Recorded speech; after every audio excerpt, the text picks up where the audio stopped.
Hello, hello! Bienvenue à cette deuxième vidéo des caractéristiques de la relation FJ, de la relation flamme jumelle. Alors, si vous vous posez la question à savoir si vous êtes ou non dans une relation de flamme jumelle, je vous invite déjà, d'abord et avant tout, à aller voir la première vidéo où je vous ai présenté déjà 5 caractéristiques de la relation FJ. Maintenant, dans cette vidéo, je vous en présente 5 autres. Et c'est fort possible qu'il y aura peut-être une suite que je n'avais pas prévue au départ parce que plus j'y pense, plus je pense à des choses et je me dis, bon, ça aussi, ça fait partie des caractéristiques des flammes jumelles. Alors, je partage aujourd'hui 5 autres caractéristiques des FJ. Alors, la première aujourd'hui dans la vidéo, c'est il y a une différence importante entre vous. Ça peut être une différence d'âge, ça peut être une différence de religion, ça peut même aller jusqu'à être une différence de continent, de pays. Vous pouvez ne pas du tout être au même endroit. Donc, ça peut être vraiment très, très particulier. En fait, ordinairement, il y a une bonne différence entre les deux personnes qui font partie de la relation flamme jumelle. Mais ça peut être des différences de moindre importance aussi, mais qui vont tout de même créer une dissonance au sein de la relation énergétique et même physique de flamme jumelle parce que ça va venir entraver le processus. Ça peut être des différences au niveau familial, ça peut être des différences au niveau sociétal. Peut-être qu'un des deux a des enfants et pas l'autre. Peut-être que vous n'avez pas du tout le même cercle d'amis, peut-être que vous n'avez pas du tout les mêmes centres d'intérêt. C'est ce qui fait en sorte que ça vient confronter, encore une fois, une des deux personnes ou les deux, parce que c'est sûr que ça crée certains blocages. On se dit, ben finalement, c'est pas possible parce qu'on est différent, parce qu'on est trop différent. Ça se peut pas, je peux pas me lancer avec cette personne-là parce que il y a ci, il y a ça, on est trop pas pareil. Et c'est un des défis même de la connexion flamme jumelle parce que ça va venir nous faire travailler. Parce que, en fait, peu importe ces différences-là, la différence ou ces différences-là qui peuvent être plus ou moins grandes et importantes, c'est que la personne sortira jamais de notre tête, sortira jamais de notre cœur, sortira jamais pratiquement de notre ADN d'âme. Donc, immanquablement, on va venir travailler là-dessus, au fait qu'on va passer par-dessus les différences et on va trouver des solutions pour rejoindre cette personne-là parce que c'est plus fort que tout. Donc, c'est là pour nous mettre au défi. Ordinairement, vous allez avoir une grande différence ou encore certaines différences qui sont tout de même importantes pour au moins une ou l'autre des deux personnes.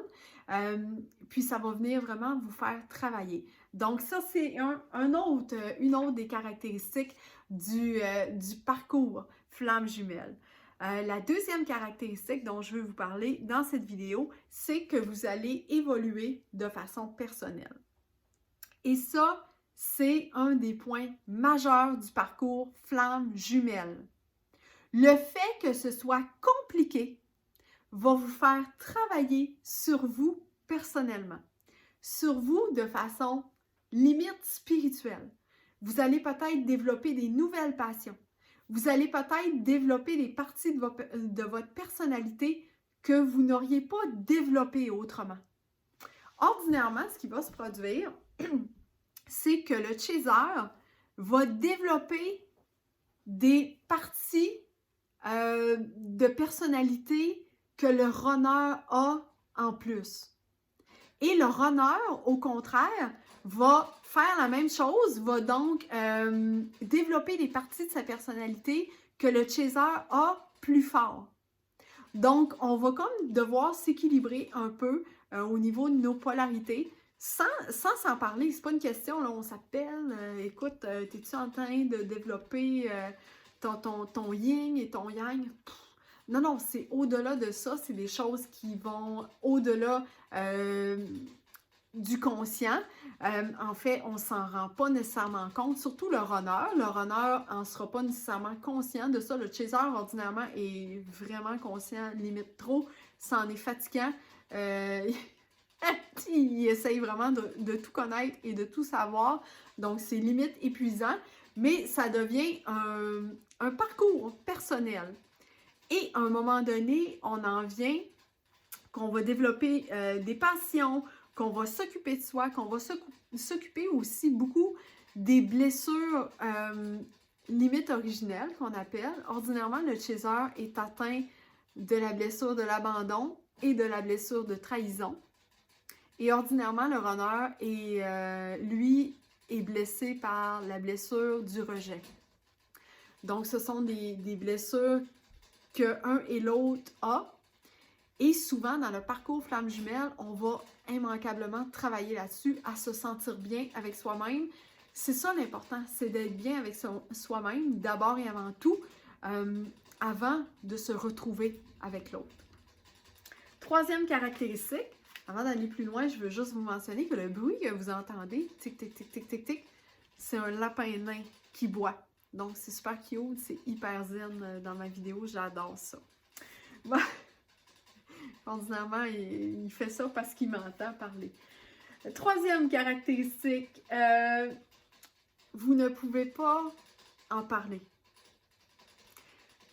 Surtout le chaser, qui est conscient du lien. Si vous écoutez cette vidéo, ordinairement, c'est parce que vous êtes chaser. Si vous écoutez cette vidéo et que vous êtes un homme, ou encore que vous êtes une polarité masculine, peut-être que vous découvrez ça. Ça se peut, des fois les runners vont découvrir ce lien-là plus vers la fin, vont tenter d'en apprendre plus pour avancer aussi de leur côté. Mais c'est quelque chose, le parcours femme jumelle, c'est difficile d'en parler. C'est très difficile d'en parler. Les gens qui ne vivent pas un parcours flamme jumelle ne comprendront rien de ce que vous allez dire. Les gens, à la limite, vont vous dire « laisse tomber », mais laisse faire. Mais tu vois bien que c'est bien trop compliqué. Mais comment ça se fait que tu t'intéresses comme ça à cette personne-là? Oui, mais ça s'explique pas. Vous ne pourrez pas l'expliquer. Vous allez expliquer là, tout ce dont j'ai parlé dans cette vidéo-ci et ce que j'ai parlé dans l'autre vidéo. Ah, si vous êtes chaser, vous allez tout connaître. Là, vous allez vous informer, vous allez tout connaître de A à Z. Mais les gens avec qui vous allez en parler vont vous trouver complètement... Non, non, mais elle perd son temps. Elle n'a pas de bon sens. Mais non, mais elle se fait des idées. Bla, bla, bla. Vous allez trouver ça très difficile de trouver des gens avec qui en parler. Parce que les gens ne vous comprendront pas.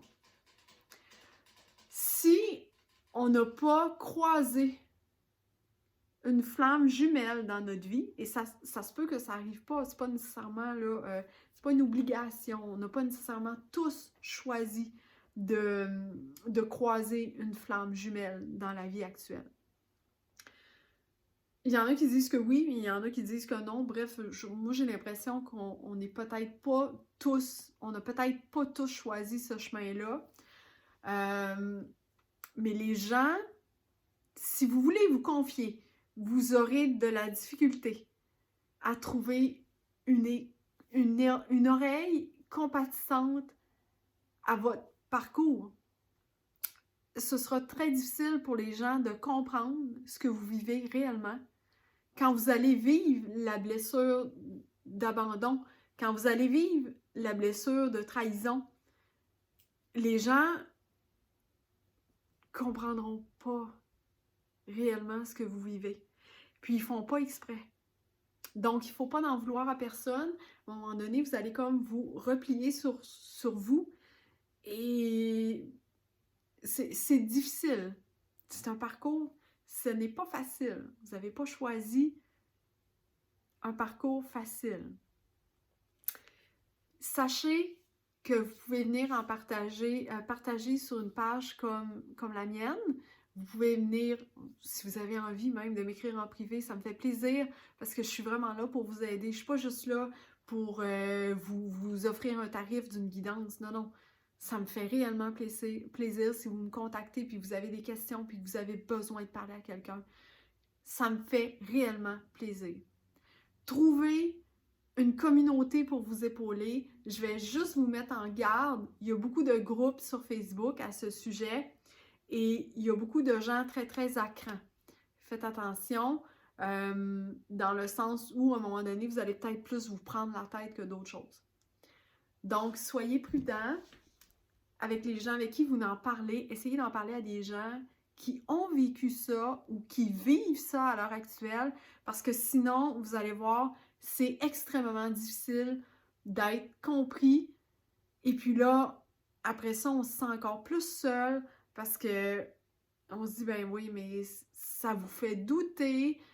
Puis, l'important dans le parcours Flamme Jumelle, c'est beaucoup de se faire confiance. Vous êtes vous, chaser, et vous, runner, si vous écoutez cette vidéo, ou encore votre hôte. Vous êtes les deux seuls à savoir réellement ça, à savoir qu'il existe réellement une connexion. Le reste, les autres n'en savent à rien. OK? Je sais que c'est pas facile de sentir qu'on n'a personne qui nous comprend, mais c'est la réalité du parcours FJ. Donc, vous aurez de la misère à trouver quelqu'un avec qui en parler, à moins de trouver une communauté. Et là, je vous mets en garde, faites quand même attention parce que il y a beaucoup de théories très, très précises au sujet du parcours Flamme Jumelle. À un moment donné, on fait comme « Oh mon Dieu, je rentre pas dans le carcan, c'est pas parfait, c'est pas comme ci, c'est pas comme ça. » Non, non, faites-vous confiance, mais essayez de trouver quelqu'un qui connaît ça ou qui est réellement compréhensif. Ce ne sera pas nécessairement facile, mais il faut que vous sachiez que ordinairement, c'est très difficile et ça va vous isoler probablement par rapport à ce que vous vivez parce que la plupart des gens ne comprendront pas le parcours Flamme Jumelle. Quatrième caractéristique dans cette vidéo, vous doutez. Hey, vous allez douter jusqu'au moment de la réunion physique. Vous allez douter. Si ça dure des mois, si ça dure des années, si ça dure des semaines, ordinairement, vous n'êtes pas en parcours FJ. Je vous le dis, je le rappelle, il y a beaucoup de temps là-dedans. Ordinairement, c'est long. C'est long, pourquoi? Parce qu'on se rappelle la première caractéristique de la première vidéo, c'est compliqué. Donc, c'est long. Ça met du temps, c'est fastidieux, c'est pas facile. Et mon Dieu, ouf, c'est limite épuisant. Donc, ça fait en sorte que vous allez douter. En tant que chaser, vous allez douter jusqu'à la toute fin. Vous allez vous arracher les cheveux. Vous allez être convaincu, tellement convaincu. Une affaire incroyable. 5 minutes après, il va arriver quelque chose. L'autre va dire ou dira pas rien. Ah, vous allez perdre la carte. Vous allez faire, ça y est, je suis dans l'erreur. Vous allez douter, vous allez revenir, vous allez vous recentrer, vous allez être à l'écoute, vous allez méditer, vous allez recevoir des signes, des messages, puis le lendemain, vous allez encore douter, vous allez vous dire, ouais, mais comment ça se fait? Encore, je suis encore pas sûre. Ça se peut même que l'autre, votre hôte, votre honneur, parce qu'il fuit, vous allez douter. Parce qu'il va vous mentir, vous allez douter. Ça se peut qu'il vous dise tout et son contraire. Ça se peut. Ça se peut. Ça se peut qu'il vous dise tout. Et là, vous allez vous dire, j'avais tellement raison depuis tout le temps. Là, je le sais. Puis là, il peut vous dire son contraire. Puis là, vous allez faire comme, ben voyons. Ben, je sais plus si j'ai raison. Vous allez douter jusqu'à la toute fin, jusqu'à la réunion physique entre les deux. C'est un parcours de doute.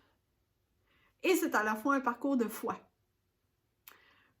Surtout pour le chaser. Faites-vous confiance. Vous le savez, vous rêvez. Rappelez-vous là, toutes les caractéristiques. Vous rêvez, vous avez des signes, vous vivez des synchronicités, vous vous dites, ben voyons donc, ça se peut pas que ça ait été orchestré comme ça. Oui, mais c'est parce que c'est un parcours FJ. Il faut vraiment vous faire confiance. Vous allez voir, c'est à y perdre la carte. Mais faites-vous confiance. Mais je vous le dis, vous allez douter jusqu'à la toute fin. Et la cerise sur le gâteau, c'est que si vous écoutez cette vidéo, vous êtes ordinairement chaser. Très rare les runners qui vont écouter cette vidéo. Si vous avez envie de partager cette vidéo à votre honneur, n'hésitez pas. Il va peut-être faire comme « Oh mon Dieu! Ah oui, il va se sauver. » Ouf! Partagez peut-être pas cette vidéo, qui sait? Bref. Par contre, ceci étant dit, ce que je voulais dire, c'est que c'est le runner qui possède la clé. C'est le runner qui sait quand. C'est le runner qui va mettre le go. C'est le runner qui reviendra. C'est le runner qui a la clé de toute la suite. C'est plate, hein? En tant que chaser, ça nous met devant quelque chose qui est très difficile parce que le chaser, a priori, c'est une personne de contrôle, c'est une personne en contrôle, c'est une personne confiante, c'est une personne d'action. Et de ne pas avoir la clé de tout, c'est extrêmement difficile pour la personne qui est chaser. Ce qui va faire en sorte que ça va toujours faire douter le chaser. Même s'il est convaincu d'avoir raison, il va se lever un matin, il va dire « Mon Dieu, j'ai tellement raison. Je viens d'avoir un rêve incroyable où je voyais blablabla, limite des rêves prémonitoires. » Puis, le soir, il va se coucher et « Oh mon Dieu, je suis complètement dans l'erreur, je suis complètement désemparée, ça n'a aucun bon sens, j'ai totalement tort. » C'est ça. C'est des montagnes russes. Mais l'histoire, c'est que le chaser n'a pas la clé. C'est le runner qui va décider quand, comment, pourquoi. La finalité, c'est l'autre qui la possède. C'est l'homme ou encore la polarité masculine. Donc, c'est cette personne-là qui a la clé de tout. Voilà. Donc, vous, chaser, vous allez travailler jusqu'à la toute fin et au bout de la réunion, c'est pas vous qui avez la clé de la finalité, c'est l'autre. C'est une autre caractéristique des flammes jumelles. Maintenant, la dernière caractéristique dans cette vidéo, parce que assurément que je vais faire une suite. Cette 5e caractéristique aujourd'hui est la suivante, c'est l'amour inconditionnel. Limite, c'est gros pour moi de le dire comme ça en vidéo. Parce que la réalité, c'est que vous ne savez même pas pourquoi vous aimez l'autre. C'est ma meilleure explication de l'amour inconditionnel, qui est une des caractéristiques majeures des flammes jumelles. On ne sait pas pourquoi on aime l'autre personne. On ne le sait pas. On n'est pas en mesure de l'expliquer. À la limite, le runner la personne qui fuit, la personne qui se sauve, la personne qui est dans la peur, le runner, ordinairement la polarité masculine ou encore l'homme. Très souvent, c'est un homme. Cette personne-là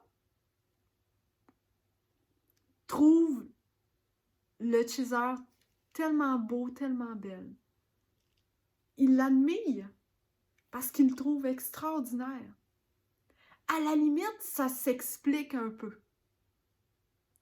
Ben, je trouve cette personne-là tellement extraordinaire, tellement beau, tellement belle. OK. Le chaser en retour. Le chaser, là, les gens pourraient lui demander, oui, mais pourquoi cette personne-là, X, notre honneur, pourquoi? Parce que on le sait à la limite que c'est une personne qui n'a pas confiance en elle, que c'est une personne qui a extrêmement peur, que c'est une personne qui est différente de nous, on le sait, mais on ne l'explique pas. Ça ne s'explique pas. Ça ne s'explique pas parce que le jour où, physiquement, vous pouvez regarder cette personne-là dans le fond des yeux et que son regard ne fuira pas, vous allez voir, à la limite, une partie de vous-même. Donc, le chaser s'aime tellement, a tellement d'estime pour soi-même, est tellement confiant, s'aime tellement qu'il aime autant leur honneur qu'il s'aime lui-même. C'est ça l'amour inconditionnel. C'est d'aimer l'autre autant qu'on s'aime. Et ça, non, on ne l'explique pas parce que l'autre a beau avoir peur, a beau se sauver, a beau fuir, a beau faire tous les temps, a beau avoir n'importe quelle personnalité. Vous n'y pouvez rien, c'est une partie de votre âme. Vous allez l'aimer tellement fort que oui, ça va lui faire peur. Donc, l'amour inconditionnel, mon Dieu, je suis à la limite émotive. L'amour inconditionnel est une de ces caractéristiques du parcours flamme jumelle. Vous allez le voir dans les yeux de l'autre. Et l'autre va le voir aussi. L'histoire, c'est que vous, comme chaser, vous la voulez, cette intensité-là. Vous le savez que l'autre, c'est une partie limite de vous, même au-delà de toutes les différences. C'est pour ça que vous l'aimez tellement, parce que vous vous aimez vous-même. Mais l'autre ne s'aime pas. Le runner, ordinairement, est dans la non-confiance, donc a peur, est dans la fuite, donc ne s'aime pas lui-même, donc ne comprend pas que vous pouvez lui apporter tout ça. Ce qui fait qu'on a un grand clash. Mais sachez que le runner le sait quand même. Que ce soit conscient ou inconscient, il le sait. Donc, au-delà de tout ce volet émotif, je vous rappelle rapidement les 5 caractéristiques que je vous ai présentées dans cette vidéo. Il y a une grande différence. Elle peut être très, très grande, comme elle peut être moins grande, mais ordinairement, vous avez une ou des différences qui font en sorte qu'il y aura un parcours à travailler, chacun de son côté, parce que ça fait un clash. Vous allez évoluer au niveau personnel, même spirituel. Vous allez évoluer réellement, chacun de votre côté. Le runner risque de travailler le volet de sa confiance et le chaser, en retour, risque de travailler beaucoup sur le contrôle de soi et de se calmer le pompon et d'être dans une forme, pas d'attente, mais d'être dans le prendre soin de soi pendant que. 3e point, vous aurez de la difficulté à en parler à des gens parce que les gens ne comprendront pas ce que vous allez dire. Carrément. Ça sera très difficile de partager ce parcours-là avec les gens. 4e point, vous allez douter, surtout en tant que chaser, vous allez douter jusqu'à la fin. Ordinairement, le runner ne doute même pas. Ordinairement, le runner sait que vous êtes la bonne personne. Il le sait. Que ce soit de façon consciente ou inconsciente, il le sait. S'il y a une chose dans laquelle il a confiance, c'est ça. Il sait. Donc, c'est lui qui a la clé. Choquant, hein? En tant que chaser, shit, il pourrait pas me le dire qu'il sait. Mais bon. Alors, la dernière caractéristique, c'est l'amour inconditionnel. C'est une des très, très grandes caractéristiques du parcours Flamme jumelle.